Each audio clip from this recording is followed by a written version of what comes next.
Tax reforms के हवाले से अगला बिजनेस रियल इस्टेट। अच्छा, रियल इस्टेट को मैं दो छोटे से हिस्सों में डिवाइड करूंगा, क्योंकि रियल इस्टेट में एक सेगमेंट वो है जो कि रेंटल इनकम का काम करते हैं, either it is a residential property और अ कमर्शियल प्रॉपर्टी, और दूसरे वो लोग हैं जो कि प्रॉपर्टी की सेल्स और परचेज का काम करते हैं। इसमें एक तीसरा सेगमेंट भी है जो कि एक अलग से पूरा बिजनेस है, जो कि डेवलपर्स हैं, बिल्डर्स एंड डेवलपर। उसका तो पूरा सेगमेंट ही अलग है, उस पर काफ़ी बात पहले भी हो चुकी है, चलें उसको भी थोड़ा सा डिस्कस कर लेंगे। लेकिन मेन जो अभी पॉइंट ऑफ डिस्कशन है वो फोकस्ड रहेगा प्रॉपर्टी इनकम पे और सेल्स एंड परचेज पे।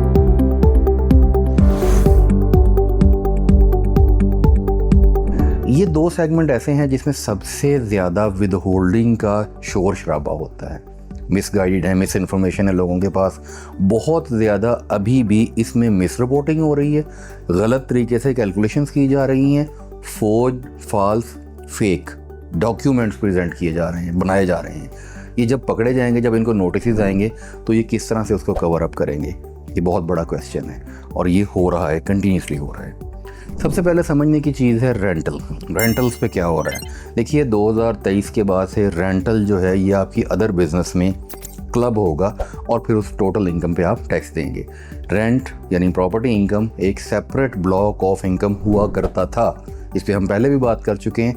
अब ये एक्यूमुलेट हो गया, अलॉन्ग विद सैलरी आप ले रहे हैं तो उसके साथ रेंट जमा होगा, बिजनेस की इनकम है तो उसके साथ रेंट जमा होगा।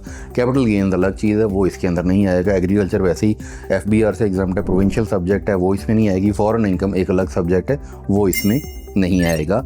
लेकिन ये तीन बिजनेसेस एक्यूमुलेट होके इसकी आमदन पे टैक्स लगेगा। बाज़ औक़ात ये होता है कि आपका रेंट भी subject to withholding tax है, आपकी सैलरी भी subject to withholding tax है। उसके बावजूद जब आप टैक्स रिटर्न फाइल करने आते हैं तो आपका टैक्स पेएबल निकल आता है, बिकॉज वो रेट चेंज हो जाता है, आप अपर स्लैब में चले जाते हैं, तो आपको उस पर टैक्स अदा करना पड़ता है। इस चीज़ को समझने की ज़रूरत है। टैक्स पेयर को ये देखना है कि उसने अपनी आमदन को किस तरीके से मैनेज कर रहे हैं। दूसरी चीज़, रेंट के अंदर कुछ एडमिजिबल डिडक्शंस हैं, उन डिडक्शंस को लाजमी देखिए। सेक्शन 15 है इनकम टैक्स ऑर्डिनेंस का, वो बड़ी डिटेल से एलेबोरेट करता है कि प्रॉपर्टी इनकम के अंदर एडमिजिबल डिडक्शंस कौन कौन सी हैं। आपने कोई टैक्स दिया है, कोई लीज रेंटल्स हैं, रिपेयर एंड मेंटेनेंस चार्जेस हैं, कलेक्शन चार्ज, वो एक पूरी डिटेल मौजूद है, उसको आप देख सकते हैं। उसके मुताबिक आप अपनी जो एडमिजिबल डिडक्शंस हैं, जो टैक्स क्रेडिट ले सकते हैं, वो ज़रूर लीजिए। दूसरे नंबर पर आप ये देखिए कि जो आपकी अदर इनकम्स हैं उनके अंदर भी आपके क्रेडिट्स मौजूद हैं, वो उनके अंदर से आप अपने क्रेडिट्स लेके उसके बाद जो एक्यूमुलेशन आनी है उस पर आपने टैक्स अदा करना है। ये तो आ गई बात रेंटल इनकम की। अब आते हैं जो लोग प्रॉपर्टीज़ की सेल्स और परचेज़ करते हैं, बिल्डर और डेवलपर के अलावा, क्योंकि जो बिल्डर और डेवलपर कैटेगरी में चला गया वो तो एक और कैटेगरी में चला गया, उसकी तो इन्वेंट्री की तरह सेल परचेज़ होगी। लेकिन जो उस कैटेगरी में नहीं है और सेल परचेज़ करते हैं, वहाँ पे एक मिसकॉन्सेप्शन है। ये मिसकॉन्सेप्शन क्या है? मिसकॉन्सेप्शन ये है कि जो विद होल्डिंग टैक्स कटता है ना, इस पर बड़ी बात कर चुके हैं, मैं थोड़ा सा इसको मज़ीद एलेबोरेट कर दूँ। विद होल्डिंग टैक्स को लोगों ने गलती से गेन टैक्स का नाम दे दिया है। With holding tax gain tax नहीं है। नंबर एक, इस बात को अच्छी तरीके से समझ लीजिए कि विद होल्डिंग टैक्स ट्रांजैक्शन के ऊपर एक मखसूस अमाउंट के साथ जो कि फाइलर और नॉन फाइलर के रेट्स हैं वो डिडक्ट किया जाता है, जो कि एडजस्टेबल है against any income you derive, against any income you derive, either it is salary income, either it is rental income, either it is business income, either it is other source income। किसी भी income के against आपका ये जो tax कटना है, जो section 236 में कटता है, ये वाला टैक्स एडजस्टेबल है। अगर आपका गेन टैक्स बनता है at the time of filing of return, तो जो सेक्शन 37 की आप गेन बनाएंगे उस पर जो टैक्स बनेगा वो भी एडजस्टेबल होगा 236 में जो विद होल्डिंग हुई है उसके अगेंस्ट। तो ये एक समझने वाली चीज़ है। अब आने वाले वक्त में क्या होने जा रहा है? मोस्ट लाइकली ये सुनने में आ रहा है कि आने वाले वक्त में FBR शायद नॉन फाइलर कैटेगरी ही ख़त्म कर दे। अगर नॉन फाइलर कैटेगरी ख़त्म हो गई तो आप किस तरीके से प्रॉपर्टी की सेल या परचेज़ करेंगे? आप सेल या परचेज़ नहीं कर पाएंगे। कैसे नहीं कर पाएंगे? देखिए, जब नॉन फाइलर कैटेगरी ही नहीं होगी तो आप प्रॉपर्टी परचेज़ ही नहीं कर सकेंगे। तो इसका मतलब ये हुआ कि आपको प्रॉपर्टी परचेज़ करने के लिए फाइलर होना पड़ेगा, तो आपको टैक्स नेट में आना पड़ेगा। ये वो रिफॉर्म है जो आने वाले वक्त में एक्सपेक्टेड है कि आने वाले वक्त में आपकी बहुत सारी चीज़ों पे बार लग जाएगा, जो कि आप बहुत सारे काम नहीं कर सकेंगे without becoming a proper tax payer.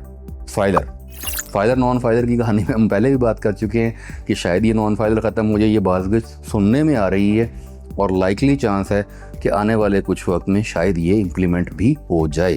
तो उस सूरत में जो लोग सेल और परचेज ऑफ प्रॉपर्टी में इन्वॉल्व हैं उनको ये देखना पड़ेगा कि वो अपने आप को फाइलर कैसे करेंगे और किस तरीके से मैनेज करेंगे। अभी रिसेंटली क्या हो रहा है, रिसेंटली ये हो रहा है कि लोग जिस टाइम पे प्रॉपर्टी परचेज़ करने जाते हैं उस टाइम पर फौरी तौर पे अपनी टैक्स रिटर्न फाइल करवाते हैं, ATL सरचार्ज जमा करवाते हैं और फाइलर बन जाते हैं, जो कि अक्सर लेट फाइलर की कैटेगरी में भी आते हैं। लेट फाइलर एक नई टर्म इंट्रोड्यूस करवाई गई थी लास्ट ईयर, हमने इस पर बात की हुई है कि लेट फाइलर से ज़्यादा टैक्स देगा लेकिन नॉन फाइलर से कम देगा। तो लोग लेट फाइलर होकर एक दफ़ा टैक्स का बेनिफिट ले लेते हैं। तो इन चीज़ों को दोनों एंगल से मॉनिटर करने की ज़रूरत है। Either you are having a rental income or you are doing any sale purchase of properties, assets जो आप बेच रहे हैं, ये क्योंकि एसेट्स की तरह बिक रही हैं, ये बिज़नेस में नहीं आ रही डेवलपर और बिल्डर की तरह से, जो कि एज एन इन्वेंट्री कोई कॉलोनी उठा के बेच रहे हैं, कोई लैंड कटिंग कर रहे हैं, कोई कमर्शियल बिल्डिंग बना रहे हैं, वो एक अलग चीज़ है। हम बात कर रहे हैं जो 1 2 3 साल में जिन्होंने कोई सेल परचेज़ कर दी, कोई 2 प्रॉपर्टियाँ ले ली, 2 बेच दी, तो वो बिल्डर और डेवलपर में नहीं है और नॉर्मल बिज़नेस की तरह से उसको बिज़नेस कर रहे हैं। अच्छा, अब FBR इस पे क्या करने जा रहा है? सबसे इम्पॉर्टेंट चीज़ ये देखने की ज़रूरत है कि FBR ने इस पे जो टैक्स रेट्स रखे हैं, आप यकीन कीजिए आज भी सबसे कम है। एस्टॉनिशिंग, मुश्किल है ना समझना।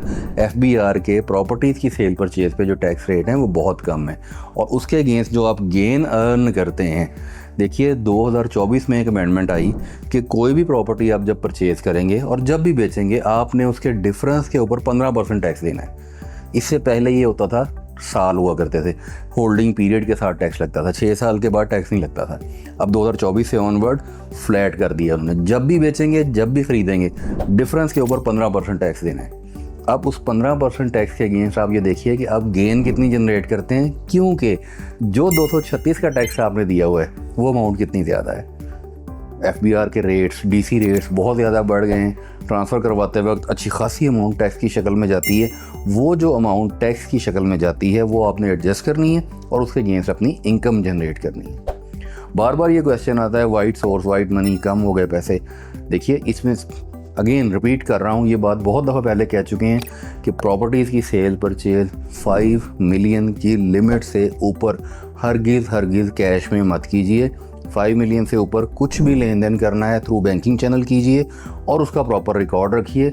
बहुत कम टैक्स रेट है, यकीन कीजिए, और बहुत सारे पैसे आपके वाइट हो जाते हैं बहुत थोड़ा टैक्स दे के। तो ये जो रेंटल इनकम एंड प्रॉपर्टी की सेल परचेज़ के हवाले से जो सेगमेंट है आपका, जहाँ से इनकम जनरेट होती है, इस हवाले से हमने आपको टैक्स पेयर के लिए क्या करना है उसका बताया और FBR क्या करने जा रहा है उसका भी आपको हमने कुछ थोड़ा सा एक तारुफ दिया।